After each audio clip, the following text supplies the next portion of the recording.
할아버지, 내일 회사에 가면 안 돼요. 왜 그렇게 생각하지? 내일 오전 10시 할아버지 사무실에서 나쁜 일이 일어날 거예요. 제발. 사연을 시작하기 전에 구독과 좋아요 한 번만 눌러주시면 큰 힘이 됩니다. 그럼 오늘의 사연을 시작하겠습니다. 새벽 5시 한강변 벤치. 초라한 누더기 옷을 걸친 10살 소녀가 70대 노신사 앞을 막아섰다. 머리는 헝클어졌고 얼굴은 때로 얼룩져 있었지만 그 눈빛만큼은 또렷했다. 할아버지, 내일 회사에 가면 안 돼요. 이른 아침 산책을 하던 대한제약 강민우 회장은 순간 멈춰섰다. 이상했다. 자신이 누군지도 모를 어린 거지 소녀가 회사라는 단어를 쓴 것도, 그 단호한 목소리도. 왜 그렇게 생각하지? 회장이 물었다. 소녀는 주저없이 대답했다. 내일 오전 10시 할아버지 사무실에서 나쁜 일이 일어날 거예요. 제발 가지 마세요. 그 말에 강민우 회장의 심장이 철렁 내려앉았다. 어떻게 이 아이가 알았을까? 내일 오전 10시 자신의 사무실에서 비밀 이사회가 열린다는 것을. 강민우 회장은 70년을 살아오며 수많은 사람들을 만났지만 이런 아이는 처음이었다. 거지 소녀의 눈빛에는 범상치 않은 무언가가 있었다. 두려움도 거짓도 아닌 순수한 경고였다. 내 이름이 뭐니? 지은이요. 소녀는 경계하는 눈빛으로 한 걸음 물러섰다. 회장은 천천히 무릎을 굽혀 아이와 눈높이를 맞췄다. 지은아, 어떻게 그걸 알았지?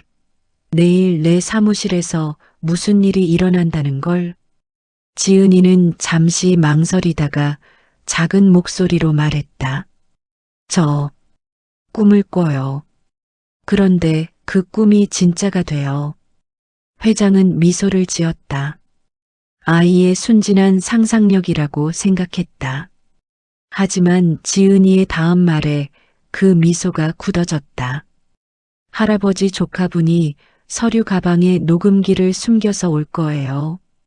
그리고 할아버지가 하신 말씀을 언론에 팔 거예요. 강민우 회장의 얼굴이 창백해졌다.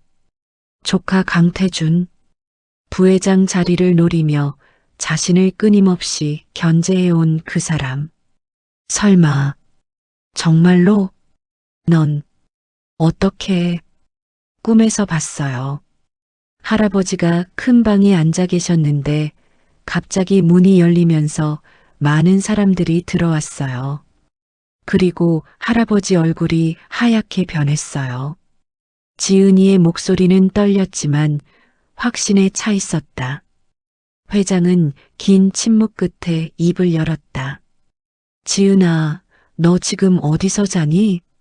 소녀는 한강변 다리 밑을 가리켰다. 회장의 가슴이 먹먹해졌다. 강민우 회장은 그날 밤 잠을 이룰 수 없었다. 10살 거지 소녀의 말이 계속 머릿속을 맴돌았다. 조카 강태준이 녹음기를 숨겨온다는 경고. 말도 안 되는 소리였지만 묘하게도 마음 한구석이 불안했다. 다음 날 아침 회장은 비서실장을 불렀다. 김 실장, 오늘 오전 10시 이사회 전에 내 사무실을 점검해 보게. 특히 도청 장치 같은 게 없는지. 예, 회장님 무슨, 그냥 해보게. 혹시 모르니까. 비서실장은 의아한 표정이었지만 고개를 끄덕였다. 그리고 1시간 후 충격적인 보고가 들어왔다. 회장님, 회의실 테이블 밑에 소형 녹음기가 설치되어 있었습니다. 회장의 얼굴이 굳어졌다. 소녀의 말이 사실이었다. 누군가 자신의 대화를 몰래 녹음하려 했던 것이다. 언제 설치된 것 같나? 어제 저녁쯤으로 추정됩니다. CCTV를 확인해 보니 비서실장이 태블릿을 건넸다. 화면에는 어젯밤 9시 강태준 부회장이 회장 사무실에 몰래 들어가는 모습이 찍혀 있었다. 강민우 회장은 주먹을 불끈 쥐었다. 조카가 자신을 배신하려 했다는 사실에 분노가 치밀었다. 하지만 동시에 또 다른 생각이 들었다. 그 아이가 정말로 꿈으로 미래를 본 걸까? 오전 10시 이사회가 시작되었다. 강태준 부회장은 여느 때처럼 자연스럽게 들어왔다. 서류 가방을 책상 옆에 내려놓으며 미소를 지었다. 회장님, 오늘 안건이 좀 많습니다. 그래, 알고 있네. 회장은 조용히 차를 마시며 조카를 관찰했다. 겉으로는 평온해 보였지만 손이 미세하게 떨리고 있었다. 가방 속에 또 다른 녹음기를 숨겨온 것이 분명했다. 회의가 진행되는 동안 회장은 의도적으로 중요한 이야기를 꺼내지 않았다. 대신 일상적인 업무 보고만 받았다. 강태준의 얼굴에 조금씩 초조함이 번졌다. 회의가 끝나고 모두가 나간 후 회장은 비서실장에게 지시했다. 김 실장, 그 아이를 찾아보게. 한강변에 있다고 했어.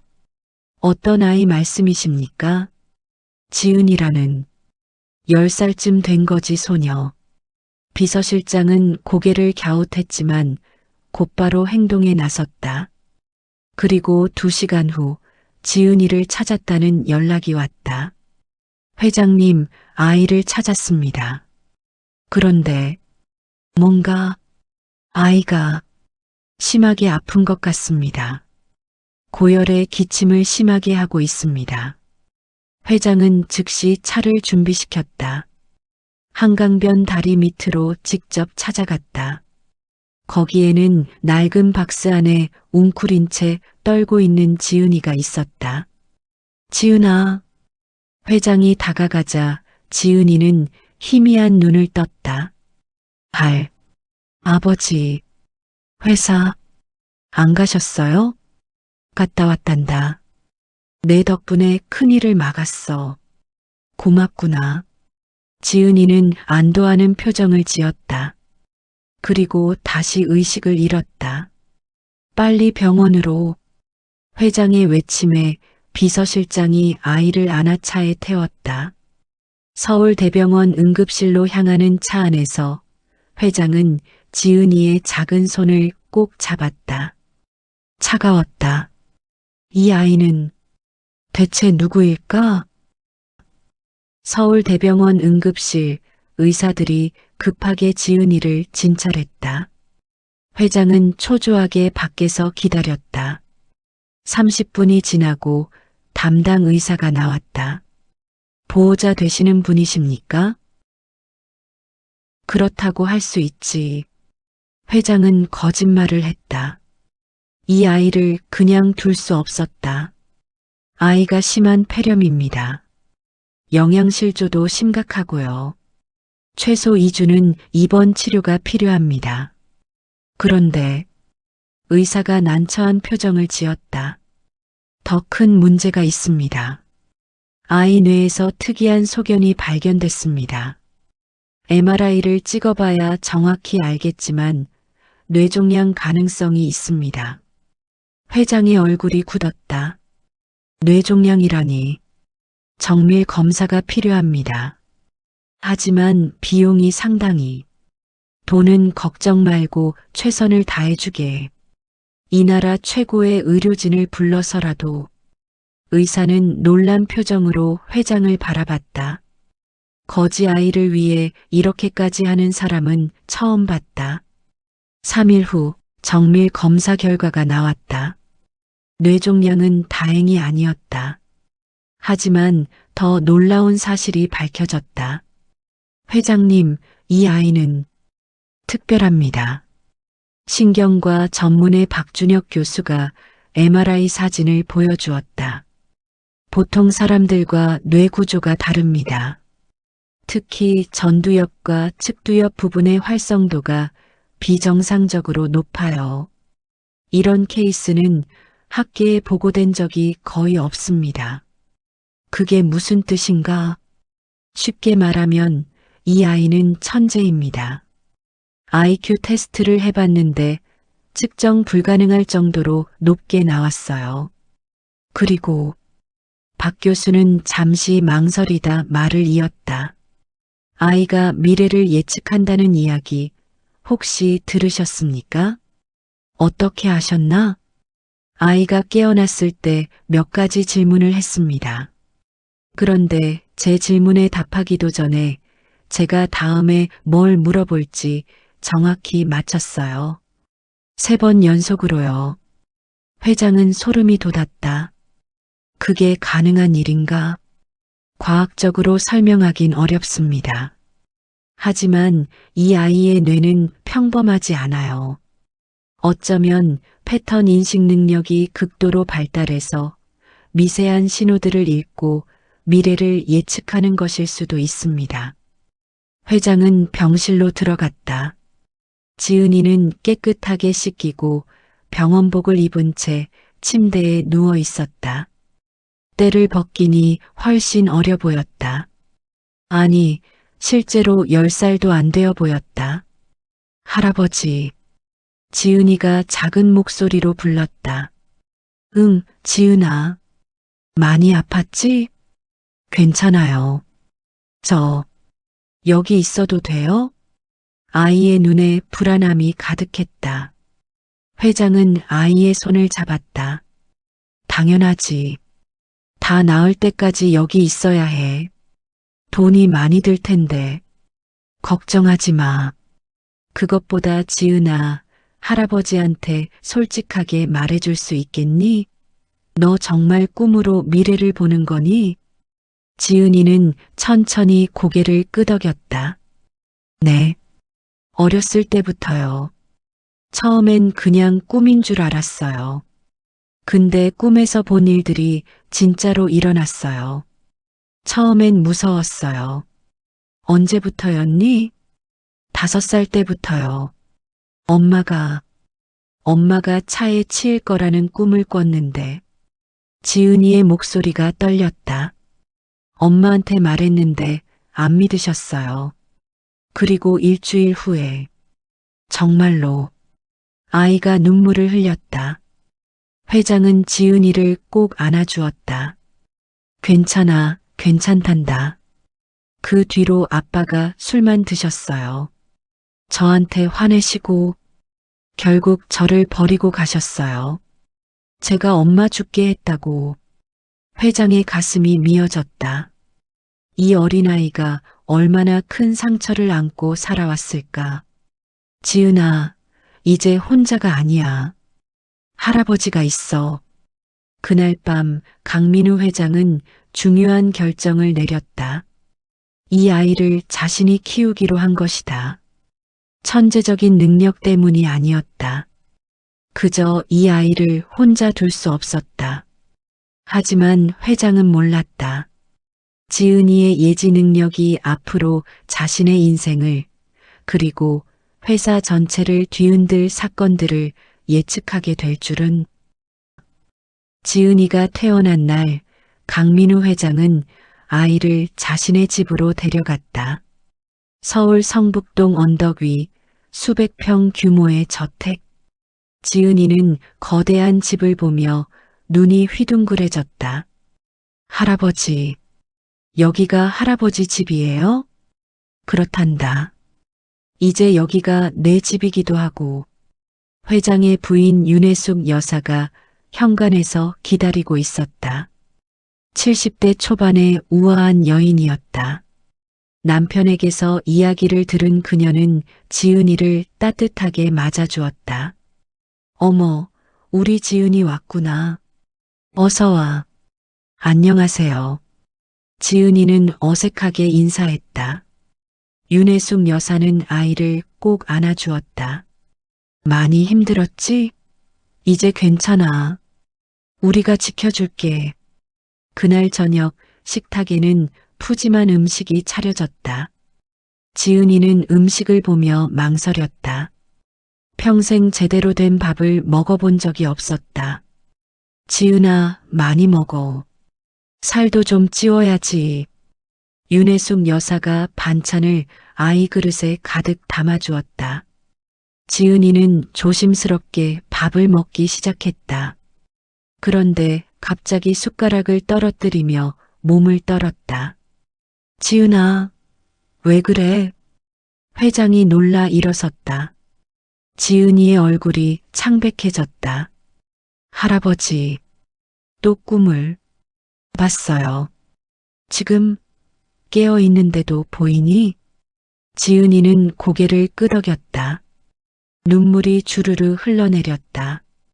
할아버지 회사가 큰 위기가 올 거예요. 3개월 후에 무슨 위기? 신약이. 할아버지 회사에서 만든 신약이 사람들을 아프게 해요. 뉴스에 나오고 주가가 폭락하고 할아버지가 법정에 서 계셨어요. 회장과 윤혜숙 여사는 서로를 바라보았다. 대한제약은 현재 신약 개발에 수천억 원을 투자하고 있었다. 3개월 후 출시를 앞두고 있는 당뇨병 치료제 글리캠이었다. 지은아, 그 신약 이름이 뭐였니? 글리캠이요. 환자들이 간이 나빠진대요. 심하면 죽을 수도 있다고. 뉴스에서 그랬어요. 회장의 얼굴이 굳었다. 글리캠은 회사의 미래가 걸린 프로젝트였다. 만약 이게 실패한다면, 여보, 설마 아이 말을. 윤혜숙 여사가 걱정스럽게 물었다.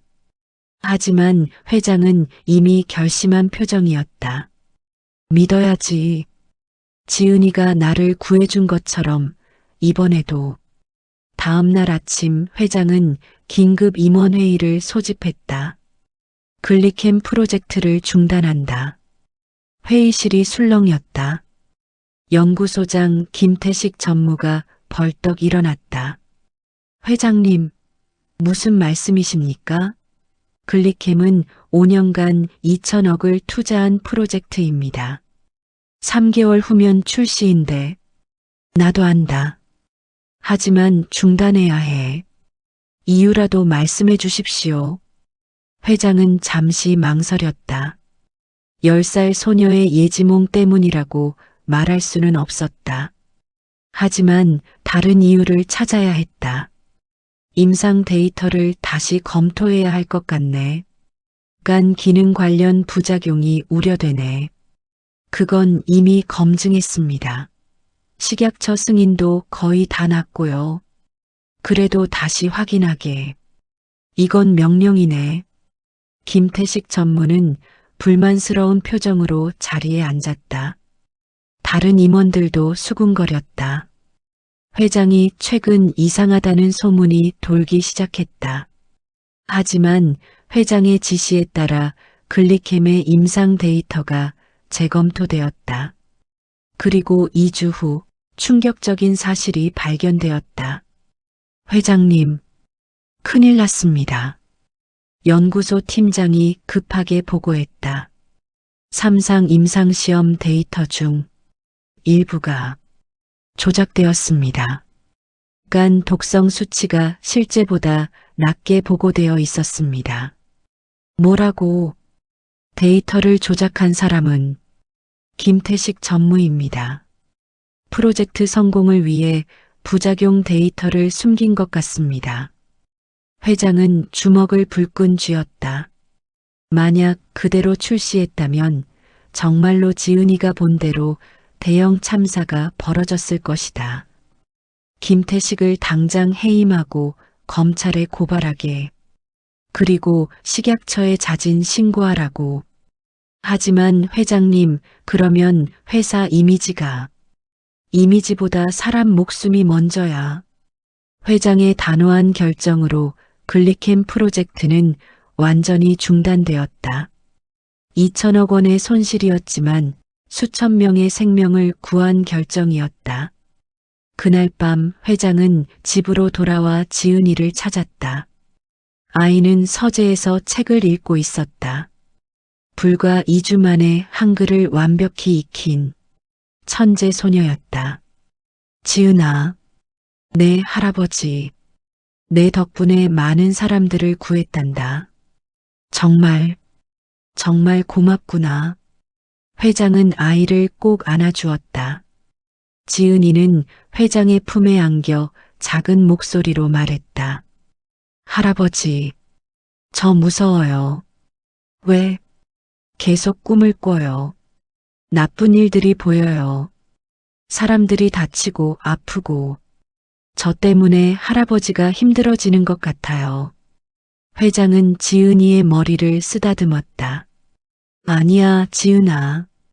넌 사람들을 구하는 아이야. 그 능력은 축복이란다. 정말요? 그럼 할아버지가 보장하지. 하지만 회장도 알고 있었다. 지은이의 능력이 알려지면 큰 문제가 생길 것이라는 것을. 그래서 이 비밀은 철저히 지켜야 했다. 며칠 후 강태준 부회장이 회장실로 찾아왔다. 녹음기 사건 이후 처음 보는 얼굴이었다. 회장님, 글리캠을 중단하신 이유가 뭡니까? 데이터 조작을 어떻게 하셨습니까? 자네가 알 필요는 없네. 혹시 그 거지 소녀와 관련이 있습니까? 회장의 눈빛이 날카로워졌다. 무슨 소리인가? 회장님께서 한강변에서 거지 소녀를 데려와 집에서 키우신다는 소문을 들었습니다. 그리고 그 아이가 데려온 직후부터 회장님 결정이 이상해졌습니다. 강태준은 비웃는 표정을 지었다. 설마 그 아이 말을 믿으시는 겁니까? 미신 같은 걸?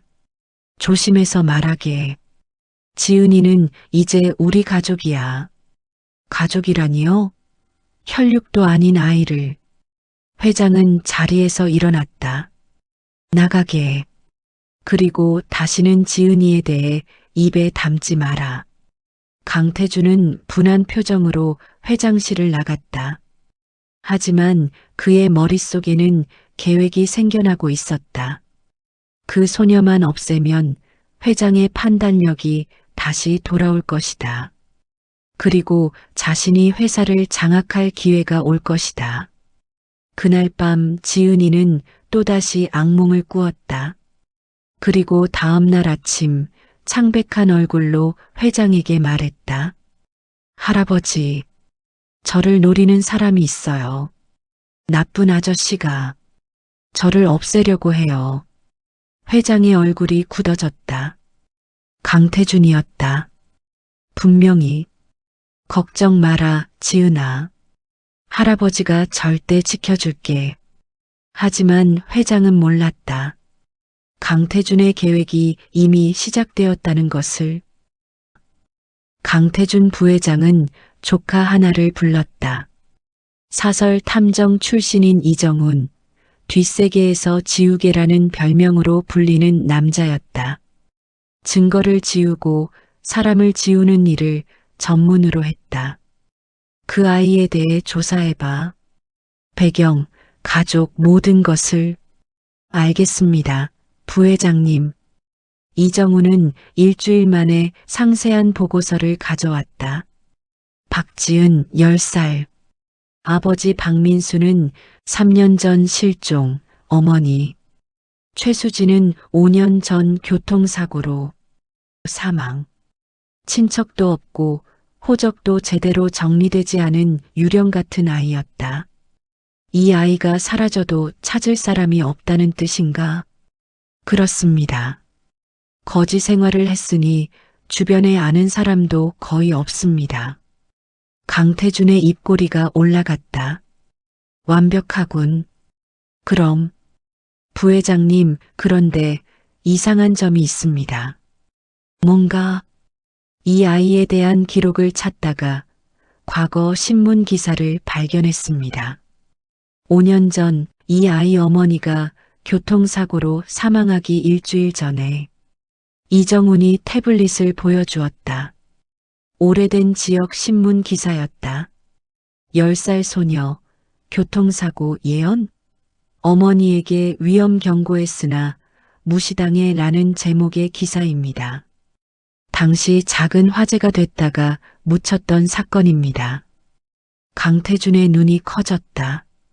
그럼 이 아이가 정말로 미래를 예측할 수 있다는 소문이 있었습니다. 물론 대부분 미신으로 취급했지만요. 강태준은 잠시 생각에 잠겼다. 만약 이 아이가 정말 미래를 볼 수 있다면 회장이 미쳤다고 생각했는데 어쩌면 합리적인 판단이었을 수도 있다. 흥미롭군. 이 능력을 내가 이용할 수 있다면 강태준의 계획이 바뀌었다. 아이를 없애는 대신 자신의 편으로 만들기로 한 것이다. 한편 강민우 회장은 지은이를 위해 최고의 교육 환경을 마련했다. 서울대 교수 출신의 개인 교사들, 음악, 미술, 체육까지. 하지만 지은이는 공부보다 회장의 서재에 있는 경영서적에 더 관심을 보였다. 할아버지, 이 인수합병이라는 게 뭐예요? 한 회사가 다른 회사를 사는 거란다. 왜 회사를 사요? 더 크게 성장하기 위해서지. 시장을 넓히고 기술을 얻고. 지은이는 고개를 갸웃했다. 근데 할아버지 회사도 곧 누군가한테 팔릴 수 있어요. 회장이 놀라 아이를 바라봤다. 무슨 소리니? 꿈에서 봤어요. 외국 회사가 할아버지 회사를 사려고 해요. 큰 돈을 주면서. 언제? 6개월 후쯤이요. 근데 그 회사는 나쁜 회사예요. 할아버지 회사를 산 다음에 직원들을 많이 내보내요. 그리고 기술만 빼가고. 회장의 표정이 심각해졌다. 실제로 최근 미국의 대형 제약회사 바이오젠에서 대한제약 인수 의사를 타진해온 적이 있었다. 하지만 아직 공식적인 제안은 없었다. 지은아, 그 회사 이름이 뭐였니? 바이오젠이요. 회장은 숨을 들이켰다. 지은이의 예언이 또다시 맞아떨어지고 있었다. 그래서 어떻게 됐니? 내가 회사를 팔았니? 지은이는 고개를 저었다. 아니요. 할아버지가 안 판다고 하셨어요. 그런데 아이의 목소리가 떨렸다. 그 사람들이 화가 나서 할아버지를 해치려고 했어요. 나를? 네. 회장님 차의 브레이크를 뭔가 고장을 냈어요. 그래서 할아버지가. 지은이가 울음을 터뜨렸다. 회장은 아이를 꼭 안아주었다. 괜찮아, 지은아. 할아버지는 안 다칠 거야. 내가 미리 알려줬으니까. 그날 저녁 회장은 비밀리에 차량 정비를 맡겼다. 그리고 보안팀장에게 지시했다. 앞으로 내 차는 매일 아침 완벽히 점검하게. 특히 브레이크와 조향장치. 무슨 일이 있으신 겁니까? 예방 조치일 뿐이네. 2주 후 정비사가 급하게 연락을 해왔다. 회장님, 큰일 났습니다. 브레이크 라인에 미세한 절단 흔적이 있습니다. 뭐라고? 운행 중에 서서히 브레이크 오일이 새도록 조작한 것 같습니다. 고속도로에서 급제동을 하면 브레이크가 먹히지 않을 겁니다. 회장의 등골이 서늘해졌다. 지은이의 예언이 또 맞았다. 누군가 정말로 자신을 죽이려 했던 것이다. CCTV를 확인해봐. 보안팀은 주차장 CCTV를 분석했다. 그리고 충격적인 장면을 발견했다. 새벽 3시 정비복을 입은 남자가 회장의 차량 밑으로 들어가는 모습. 얼굴은 모자로 가려져 있었지만 체격과 걸음걸이가. 이정훈입니다. 강태준 부회장의 측근입니다. 보안팀장의 보고에 회장은 주먹을 쥐었다. 조카가 이렇게까지 할 줄은 몰랐다. 증거를 확보하게. 그리고 회장은 잠시 고민했다.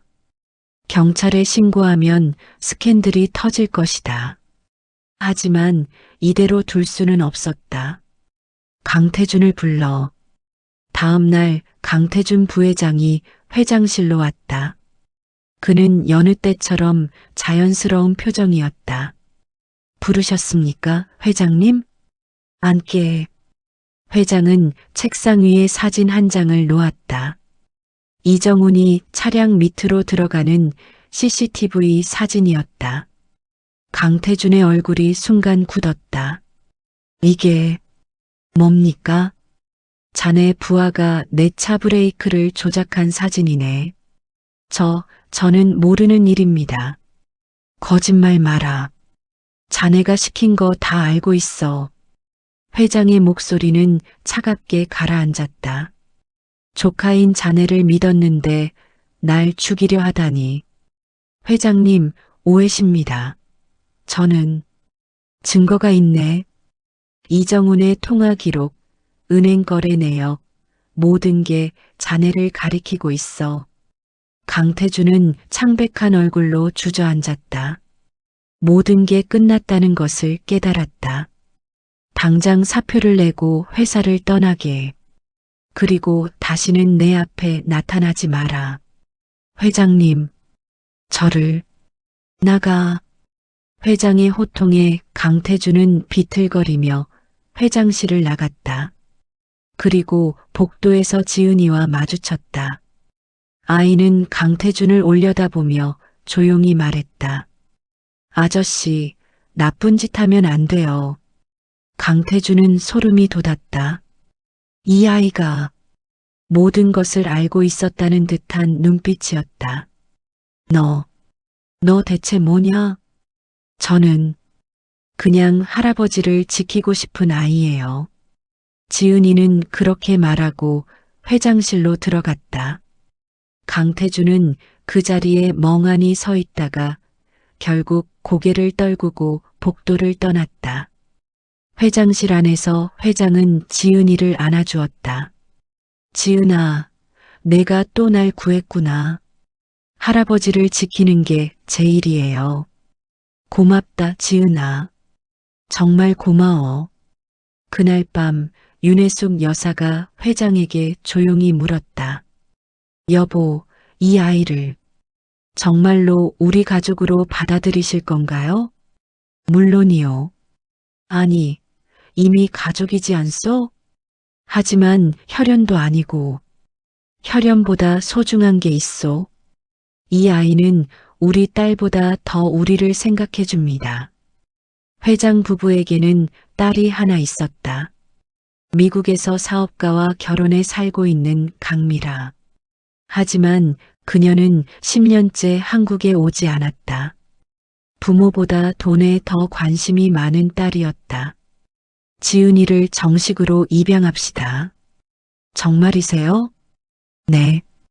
이 아이를 우리 손녀로 만들고 싶소. 윤혜숙 여사는 눈물을 흘렸다. 늦게 찾아온 손녀, 아니 천사 같은 아이였다. 하지만 두 사람은 몰랐다. 이 결정이 앞으로 더 큰 파란을 불러올 것이라는 것을. 3개월 후 강민우 회장은 기자회견을 열었다. 수많은 언론이 몰려든 가운데 회장은 중대 발표를 했다. 저는 오늘 여러분께 특별한 소식을 전하고자 합니다. 제 손녀 강지은을 정식으로 소개합니다. 플래시가 터졌다. 회장 옆에 서 있던 지은이는 깨끗한 원피스를 입고 긴장한 표정으로 고개를 숙여 인사했다. 안녕하세요. 강지은입니다. 기자들이 술렁였다. 강민우 회장에게 손녀가 있다는 사실은 처음 알려진 일이었다. 회장님, 손녀분이 계셨습니까? 네. 특별한 사정으로 그동안 공개하지 않았습니다. 하지만 이제 이 아이를 정식으로 우리 가족의 일원으로 받아들였습니다. 혈연 관계는 어떻게 되십니까? 회장은 잠시 망설였다. 거짓말을 하고 싶지 않았다. 법적으로 입양한 손녀입니다. 하지만 제게는 피보다 진한 인연입니다. 기자회견이 끝나고 뉴스는 연일 이 소식을 다뤘다. 대부분은 따뜻한 시선이었다. 거지 소녀를 거둬 손녀로 삼은 회장의 인간미를 칭찬하는 기사들이 쏟아졌다. 하지만 모두가 환영한 건 아니었다. 미국에서 강미라가 급하게 귀국했다. 아버지, 이게 대체 무슨 짓이세요? 미라는 회장실로 쳐들어와 소리쳤다. 40대 초반의 날카로운 인상을 가진 여성이었다. 미라야, 10년 만이구나. 인사는 나중에 하시고요. 거지애를 우리 집안 사람으로 만들다니요? 조용히 해라. 지은이는 이제 내 조카야. 조카라고요? 어디 길거리에서 주워온 애를. 그때 문이 열리며 지은이가 들어왔다. 아이는 미라를 보고 잠시 얼어붙었다. 그리고 작게 중얼거렸다. 이모, 이모가 오셨네요. 뭐, 이모라고? 미라는 비웃었다. 난 내 이모 아니야. 넌 우리 가족이 아니거든. 지은이의 눈에 눈물이 고였다. 회장이 벌떡 일어났다. 미라, 당장 사과해. 왜요? 진실을 말했을 뿐인데요. 아버지, 정신 차리세요. 이 애가 뭐라고 우리 가문에. 닥쳐. 회장의 고함에 미라가 입을 다물었다. 회장은 처음으로 딸에게 이렇게 화를 낸 것이다. 지은이는 내가 10년간 하지 못한 일을 했어. 날 걱정하고 지켜주고 사랑해줬지. 넌 그동안 뭘 했나? 돈 달라고 전화한 게 전부잖아. 미라의 얼굴이 붉어졌다. 아버지, 전 사업이 뭐가 중요해? 부모가 늙어가는데 10년을 안 찾아왔어. 지은이는 석 달 만에 널 넘어섰어. 회장은 지은이의 손을 잡았다. 이 아이가 내 진짜 손녀야. 이제부터 대한제약의 모든 것은 지은이에게 갈 거야. 뭐라고요? 미라는 믿을 수 없다는 표정이었다. 아버지 재산을 이 애한테 다 주신다고요? 그래. 유언장도 이미 작성했어. 미라는 분노로 떨었다. 하지만 아무 말도 할 수 없었다. 10년간 방치한 건 자신이었으니까. 후회하실 겁니다, 아버지. 미라는 그렇게 말하고 회장실을 나갔다. 지은이는 작은 목소리로 말했다. 할아버지, 쟤 때문에 이모님이. 아니야, 지은아. 내 잘못이 아니야. 미라가 스스로 선택한 거란다. 하지만 회장은 불안했다.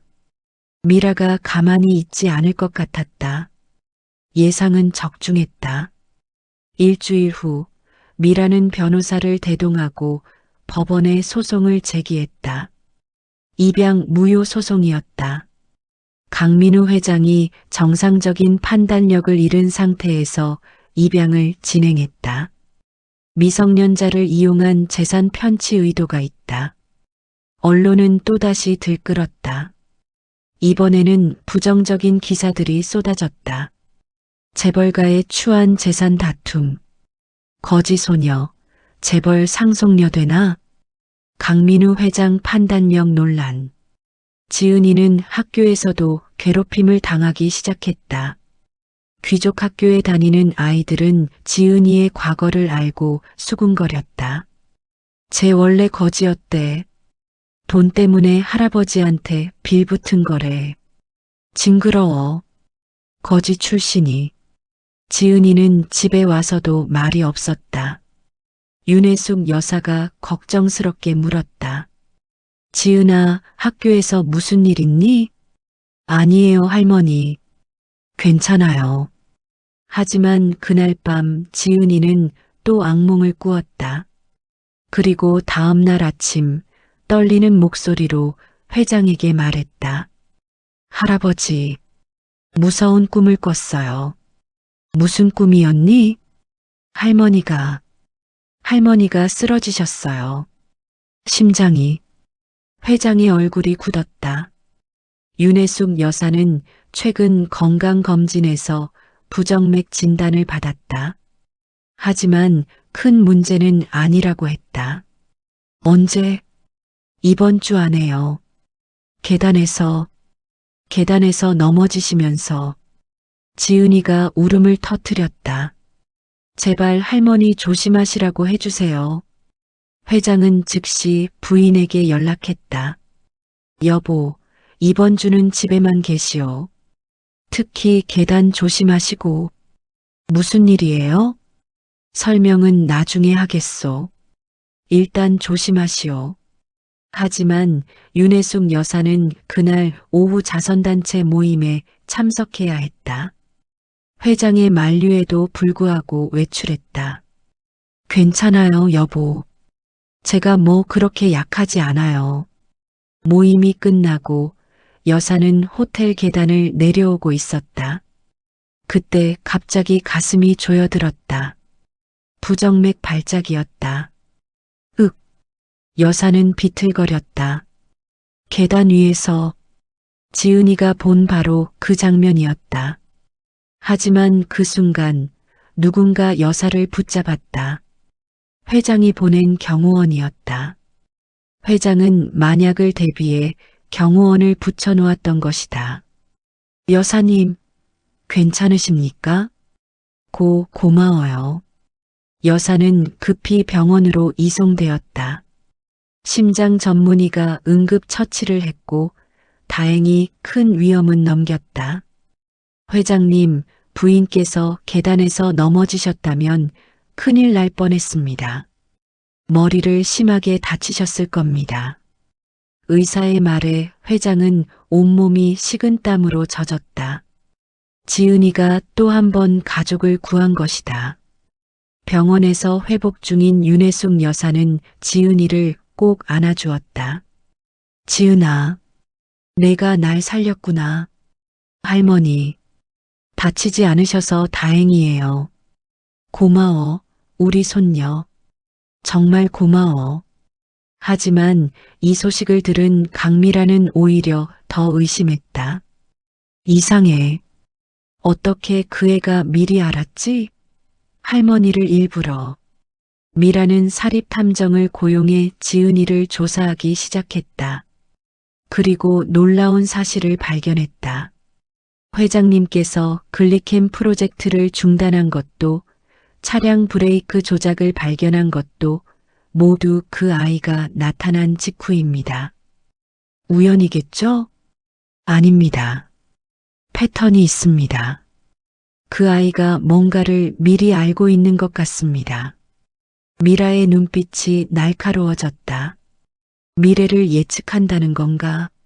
말도 안 되지만 5년 전 신문 기사를 봤습니다. 이 아이가 어머니의 죽음을 예언했다는 내용이 있었습니다. 미라는 입술을 깨물었다. 만약 정말로 그렇다면 이 아이를 이용할 방법이 있을 것이다. 그 아이를 납치해. 내 편으로 만들 거야. 아버지가 아니라 나를 위해 미래를 예측하게. 탐정은 난색을 표했다. 부인, 그건 범죄입니다. 돈은 얼마든지 주지. 그냥 해. 미라의 계획은 치밀했다. 지은이를 납치해서 자신의 사업에 이용하는 것. 주식시장, 부동산, 모든 것을 미리 알 수 있다면 천문학적인 돈을 벌 수 있을 것이다. 며칠 후 지은이가 학교에서 돌아오는 길에 검은 승합차가 다가왔다. 지은 양, 회장님께서 급히 오시래요. 남자들이 다가왔다. 지은이는 본능적으로 위험을 느꼈다. 싫어요. 아이는 뒤돌아 뛰기 시작했다. 하지만 남자들이 더 빨랐다. 지은이를 붙잡아 차에 태우려는 순간 거기서 경호원들이 달려왔다. 회장이 지은이에게 24시간 경호를 붙여놓았던 것이다. 남자들은 급히 도망쳤다. 지은이는 경호원의 품에 안겨 울음을 터뜨렸다. 무서웠어요. 무서웠어요. 괜찮아요, 아가씨. 이제 안전해요. 이 사건으로 강미라의 계획은 들통났다. 경찰이 남자들을 체포했고 배후에 미라가 있다는 것이 밝혀졌다. 회장은 분노했다. 내 딸이 어떻게 결국 강미라는 체포되었다. 법정에서 그녀는 끝까지 발악했다. 제가 뭘 잘못했나요? 그 애가 우리 재산을 노리는 거잖아요. 판사가 망치를 두드렸다. 피고인 강미라 미성년자 납치 미수 및 협박죄로 징역 2년을 선고합니다. 미라는 비명을 질렀지만 이미 늦었다. 그녀는 감옥으로 끌려갔다. 회장은 집으로 돌아와 지은이를 꼭 안아주었다. 지은아, 미안하다. 내가 이런 고생을 하게 해서. 괜찮아요, 할아버지. 저는 할아버지, 할머니랑 함께 있는 게 행복해요. 앞으로는 절대 위험하지 않게 해줄게. 약속한다. 하지만 회장은 알고 있었다. 지은이의 능력을 노리는 사람들이 또 나타날 것이라는 것을. 이 아이를 지키는 것이 자신의 마지막 사명이라고 생각했다. 강미라가 수감된 후 언론의 관심은 더욱 뜨거워졌다. 대한제약 회장의 입양 손녀가 실제로는 특별한 능력을 가진 아이라는 소문이 퍼지기 시작했다. 처음에는 황당한 이야기로 치부됐지만 점점 더 많은 사람들이 관심을 보였다. 특히 해외 언론이 주목했다. 미국의 한 과학 전문지는 미래를 예측하는 천재 소녀라는 제목으로 지은이에 대한 특집 기사를 냈다. 기사는 세계적인 화제가 되었고 각국의 연구기관에서 지은이를 연구하고 싶다는 요청이 쏟아졌다. 회장님, MIT에서 지은 양을 초청하고 싶다는 공식 서한이 왔습니다. 하버드 의대에서도 뇌 연구에 협조해달라는 요청이 왔습니다. 비서실장이 쌓여가는 서류들을 보고했다. 회장은 고개를 저었다. 모두 거절하게. 지은이는 실험 대상이 아니야. 하지만 압박은 계속되었다. 한국 정부에서도 관심을 보이기 시작했다. 국정원 고위 관계자가 회장을 찾아왔다. 회장님, 지은 양의 능력이 사실이라면 국가 안보에 큰 도움이 될 수 있습니다. 무슨 소리요? 테러 예측, 경제위기 예방, 외교 협상. 활용 가치가 무궁무진합니다. 회장의 얼굴이 굳어졌다. 제 손녀를 국가도구로 쓰겠다는 겁니까? 오해 마십시오. 다만 협력을 부탁드리는 겁니다. 물론 충분한 보상도. 돌아가시오. 지은이는 누구의 도구도 아닙니다. 관계자가 나간 후 회장은 깊은 한숨을 내쉬었다. 지은이의 능력이 알려지면서 오히려 위험이 커지고 있었다. 그날 밤 지은이가 회장의 서재로 찾아왔다. 아이는 심각한 표정이었다. 할아버지, 또 꿈을 꿨어요. 무슨 꿈이었니? 할아버지 회사가 큰 위기가 와요. 2개월 후에 회장은 자리에서 일어나 지은이 옆에 앉았다. 어떤 위기인데? 경쟁사에서 할아버지 회사 기술을 훔쳐가요. 그리고 먼저 특허를 내요. 할아버지 회사는 소송에서 지고 수천억 원을 배상해야 해요. 어느 회사지? 유진 바이오텍이요. 그 회사 연구원 중에 스파이가 있어요. 회장의 눈빛이 날카로워졌다. 유진 바이오텍은 대한제약의 최대 경쟁사였다. 그리고 현재 대한제약은 신약 개발의 마지막 단계에 있었다. 만약 기술이 유출된다면 그 스파이가 누구인지 알겠니? 지은이는 눈을 감았다. 잠시 후 떨리는 목소리로 말했다. 연구소 3팀 박상철 연구원이에요. 내일 저녁에 USB에 자료를 담아서. 알겠다, 지은아. 잘했어. 다음 날 회장은 비밀리에 보안팀을 가동했다. 박상철 연구원을 24시간 감시하기 시작했다. 그리고 지은이의 예언대로 그날 저녁 박상철은 연구소에 홀로 남았다. CCTV에 모든 것이 찍혔다. 박상철이 중요 자료를 USB에 복사하는 장면. 그리고 주차장에서 유진 바이오텍 임원에게 USB를 건네는 장면까지. 현행범으로 체포하라. 회장의 명령에 보안 요원들이 움직였다. 박상철과 유진 바이오텍 임원은 그 자리에서 체포되었다. 경찰이 도착했고 증거는 확실했다. 이게 어떻게... 박상철은 믿을 수 없다는 표정이었다. 철저히 준비했는데 어떻게 들킬 수 있단 말인가? 사건은 언론에 대서특필되었다. 대한제약이 산업 스파이를 적발했다는 뉴스였다.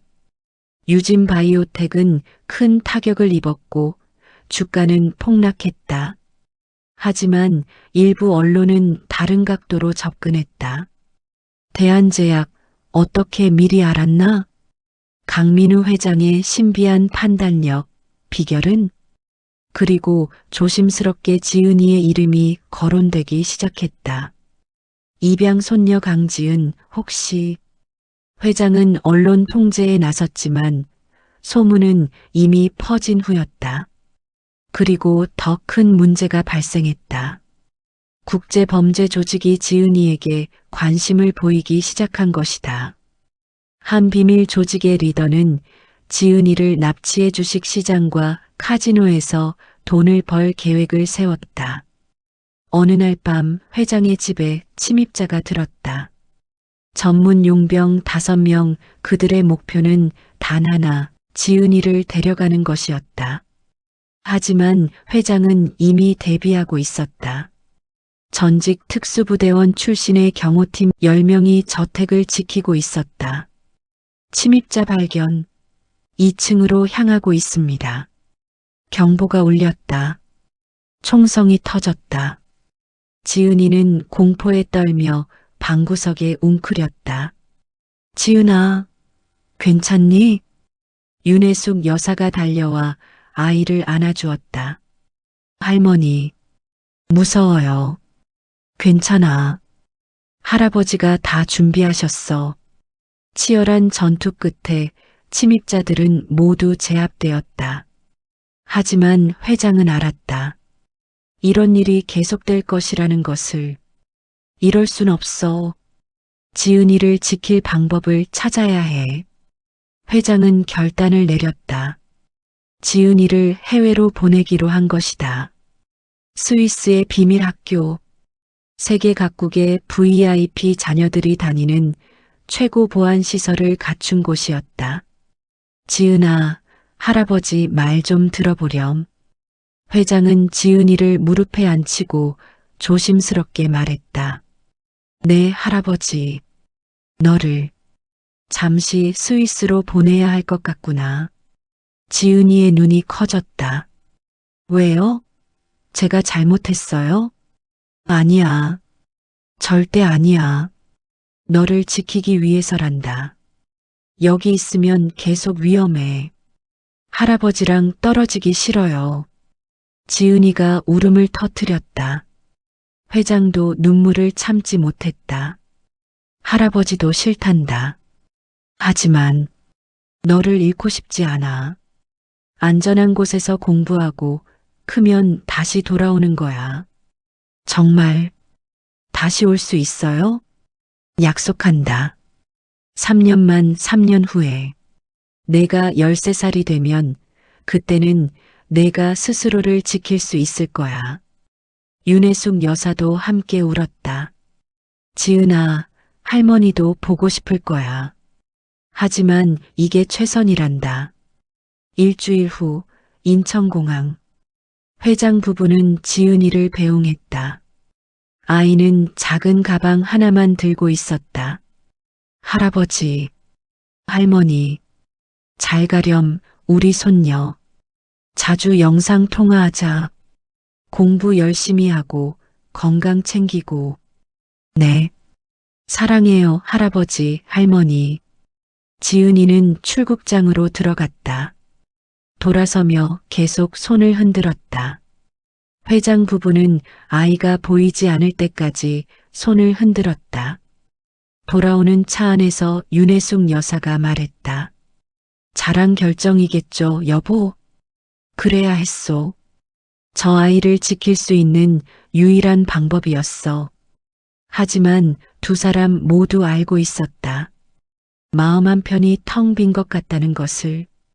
겨우 1년을 함께했지만 지은이는 이미 그들의 삶에서 가장 소중한 존재가 되어 있었다. 그날 밤 회장은 서재에서 지은이가 남긴 편지를 발견했다. 할아버지께 저를 구해주셔서 감사해요. 할아버지를 만나지 못했다면 저는 한강변에서 죽었을 거예요. 할아버지가 저에게 새 인생을 주셨어요. 스위스에 가서도 열심히 공부할게요. 그리고 꼭 돌아올게요. 할아버지를 지킬 수 있는 힘을 가지고 돌아올게요. 제 능력이 할아버지께 짐이 되지 않도록 축복이 될 수 있도록 노력할게요. 3년 후에 꼭 만나요. 사랑해요. 할아버지. 지은이가. 회장은 편지를 가슴에 품고 눈물을 흘렸다. 고맙다, 지은아. 할아버지도 널 기다릴게. 3년이 흘렀다. 강민우 회장은 어느덧 75세가 되었다. 머리는 더 하얗게 새었고 걸음도 예전만큼 빠르지 않았다. 하지만 눈빛만큼은 여전히 또렷했다. 손녀를 기다리는 할아버지의 눈빛이었다. 여보, 오늘이 지은이 오는 날이죠? 윤혜숙 여사가 몇 번째 시계를 확인하며 물었다. 그녀도 많이 늙었다. 하지만 오늘만큼은 소녀처럼 들떠 있었다. 그래요, 오후 3시 비행기래요. 벌써 13살이라니. 얼마나 컸을까요? 영상통화로 봤잖소. 많이 컸더군. 부부는 미소를 지었다. 3년간 매주 영상통화를 했지만 직접 보는 것과는 달랐다. 손녀를 품에 안고 싶었다. 인천공항 도착 게이트 앞 회장 부부는 목을 빼고 기다렸다. 그리고 드디어 지은이가 나타났다. 할아버지, 할머니. 13살 지은이는 헐쩍 자라 있었다. 키도 크고 얼굴도 성숙해졌다. 하지만 그 눈빛만큼은 여전히 맑고 순수했다. 지은아. 회장 부부는 달려가 손녀를 꼭 안아주었다. 세 사람 모두 눈물을 흘렸다. 보고 싶었어요. 정말 보고 싶었어요. 우리도 그랬단다. 매일매일 내 생각뿐이었어. 공항을 나서는 세 사람의 모습을 몰래 찍는 사람이 있었다. 기자였다. 다음 날 신문에는 대서특필되었다. 강민우 회장의 천재 손녀, 3년 만에 귀국 스위스 명문학교 수석 졸업, IQ 측정 불가, 미래 예측 능력 논란의 소녀, 다시 돌아오다. 지은이의 귀국은 다시 한번 사회적 화제가 되었다. 하지만 이번에는 분위기가 달랐다. 3년 전과 달리 사람들은 호의적이었다. 지은이가 스위스에서 이룬 성취들이 알려지면서 존경의 대상이 된 것이다. 13살의 대학 과정, 이수, 양자물리학 논문으로 국제학술지 게재옥의 국어 완벽. 구사 언론은 지은이를 21세기 천재 소녀로 칭했다. 집으로 돌아온 첫날 저녁 가족 셋은 오랜만에 식탁에 둘러앉았다. 지은이가 좋아하는 음식들이 가득했다. 지은아, 스위스는 어땠니? 좋았어요, 할머니. 많이 배웠어요. 그런데 지은이가 잠시 말을 멈췄다. 그런데 뭐니? 제 능력이 더 강해진 것 같아요. 회장 부부는 서로를 바라봤다. 어떻게? 전에는 꿈을 꿔야만 미래를 볼 수 있었는데 이제는 깨어 있을 때도 보여요. 그리고 더 멀리, 더 정확하게 볼 수 있어요. 지은이는 할아버지를 바라봤다. 할아버지 6개월 후에 큰 결정을 하시게 될 거예요. 무슨 결정인데? 회사를 물려주실 거예요. 저한테. 회장은 놀란 표정을 지었다. 실제로 그는 지은이가 성인이 되면 회사를 물려줄 생각이었다. 하지만 아직 아무에게도 말하지 않았다. 하지만 넌 아직 13살이잖니. 알아요.